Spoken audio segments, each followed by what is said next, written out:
नमस्कार।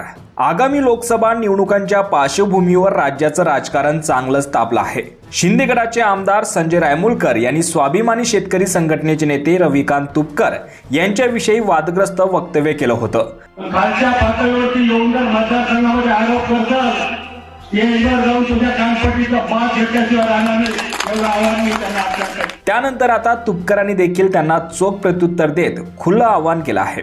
तुम्ही भाडोत्री गुंडांना पाठवता, मात्र हिम्मत असेल तर खासदार आणि आमदारांनी माझ्याशी 2 हात करावेत, त्यासाठी माझी तयारी आहे, अशा शब्दात रविकांत तुपकरांनी खासदार प्रतापराव जाधव आणि आमदार संजय रायमुलकर यांना ओपन चॅलेंज केलं आहे की रविकांत तुपकरला लोकसभेच्या निवडणुकीपासून बाजूला ठेवायचं म्हणून मला 1 वर्ष तुरुंगात ठेवा अशी मागणी आता सरकारनं कोर्टात केली आहे।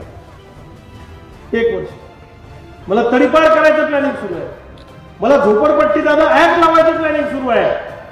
कोणत्याही प्रकारे रविकांत तुपकर मैदानातून निवडणुकीच्या बाजूला गेला पाहिजे याच्यासाठी मला तुरुंगात टाकण्याच्या प्रचंड हालचाली सुरू आहेत। खोटे गुन्हे माझ्यावर दाखल केले जात आहेत, माझ्या पत्नीवर खोटे गुन्हे दाखल केले जात आहेत।